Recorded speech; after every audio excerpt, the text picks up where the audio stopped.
kita istighfar selalu. Tapi masa bila kita sepatutnya kita istighfar, tuan-tuan? Masa bila istighfar itu patut dilakukan?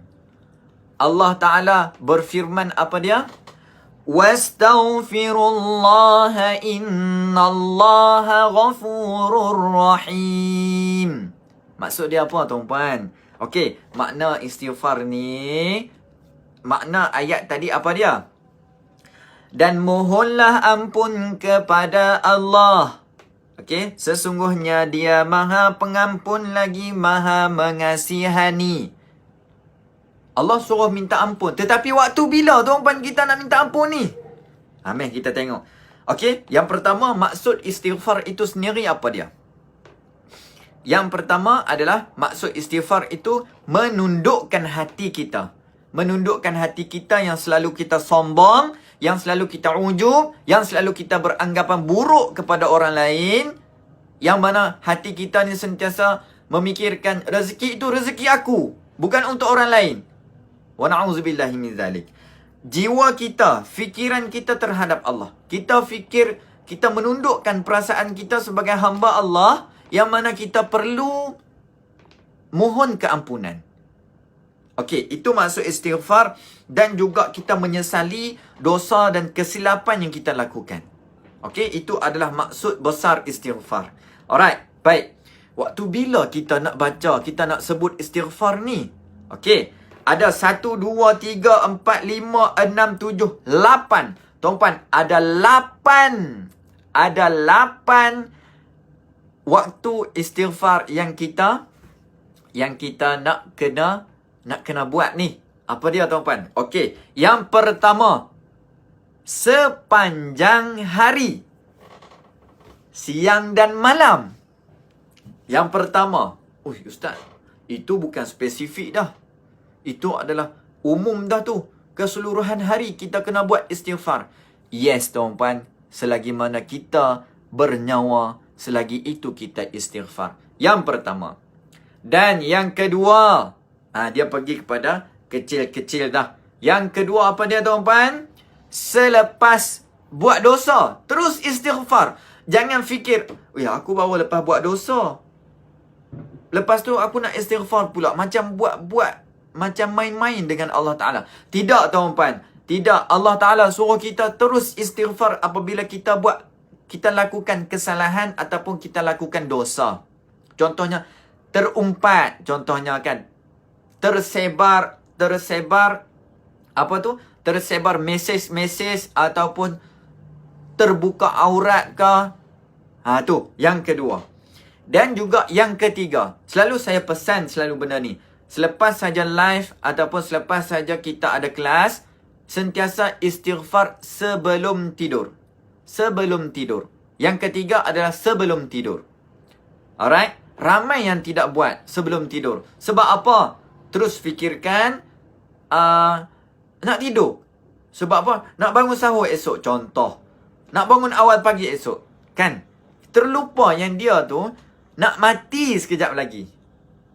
InsyaAllah, moga-moga kita berkekalan untuk terus istighfar. Yang ketiga adalah masa nak tidur. Yang keempat, ni, esok ni, semasa hendak bersahur. Semasa hendak bersahur. Alright? Nak sahur. Orang Penang kata, orang Utara kata nak sok. Kan? Kalau orang Baling kata apa tau? So. Nampak tak? Orang Baling ni dia macam orang putih sikit. Sahur tu dia pendekkan so. Kan? Okey, yang keempat dah selesai. Yang kelima, setelah selesai wuduk. Setelah selesai wuduk, kita kena istighfar. Nampak tak? Bila kita aturkan. Yang pertama, sepanjang siang dan malam. Yang kedua, selepas buat dosa. Yang ketiga, nak tidur. Yang keempat, semasa bersahur ataupun waktu pagi kita bangun. Kan kita bangun, seterusnya kita akan nak sahur. Sebelum sahur itu kita bangun tidur. Jadinya, masa masak ke, semasa nak hidangkan makanan sebelum sahur tu ke, masa tu kita istighfar. Yang kelima adalah apa dia tadi? Selesai berwuduk. Dan yang keenam, ketika duduk di antara dua sujud. Tak pernah dengar kan? Kitab ada sebut. Duduk di antara dua sujud, letak istighfar. Contohnya, kita baca apa dia? Kita minta ampun antara dua sujud tu kan? Ada bacaan dia kan? Yes, itu juga. Alright, yang ke-7. Sesudah membaca tahiyat akhir. Kita istighfar ni meminta pengampunan, tuan-tuan. Minta ampun. Ya Allah, ampunilah dosaku, ya Allah. Itu istighfar. Dia tak semestinya Astaghfirullahalazim. Tidak. Dalam hati kita niat, ya Allah, ampuni dosa aku, ya Allah. Itu adalah istighfar. Dalam erti kata lain, itu bahasa Melayu. Alright? Kita nak mudah, astaghfirullah. Alright. Baik. Yang terakhir, yang nombor 8, apa dia, tuan-tuan? Ketika kita meninggalkan sesuatu majlis. Okey? Ketika meninggalkan sesuatu majlis. Jadinya, kita buat tu sempurna dah. Kita pegang 8 yang saya sebut ni. Kita pegang betul-betul 8 ni. Tuan-tuan. InsyaAllah, bila kita alert dengan kehidupan kita, Allah jaga kita. Allah aturkan kehidupan kita. Boleh ke boleh, tuan-tuan? Dapat sesuatu tak? 8 saja malam ni. Nanti kita akan kongsikan. Lafaz istighfar macam mana, Ustaz? Ada berpuluh lafaz istighfar. Cara nak sebut istighfar. Ada istighfar khas macam tu, khas macam ni. Tapi yang penting, yang paling tinggi darjat dia adalah Sayyidul Istighfar. Alright, boleh.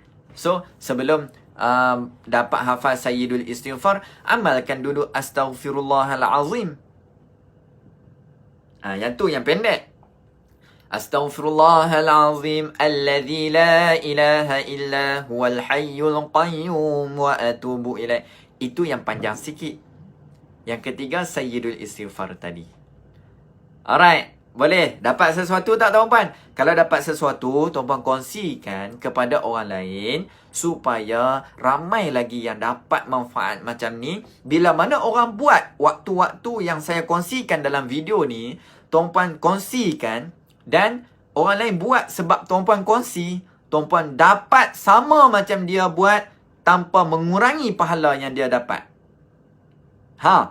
Dia buat dapat satu, kita dapat satu tanpa kita buat. Kalau kita buat, dapat 2. Kalau kita kongsikan beribu-ribu orang lagi, Masya Allah. Duduk saja dapat saham, tuan-puan. Duduk saja dapat saham. Kita tak istighfar tetapi dosa kita terhakis. Sebab apa? Kita kongsikan satu video berkenaan dengan istighfar. Masya Allah. Alhamdulillah. Moga-moga bermanfaat buat anda semua. Buat tuan-puan semua. InsyaAllah yang mana baru masuk, yang tak pernah kenal lagi, saya Ustaz Zo. Tuan-puan tolong tekan butang follow mymengaji.com.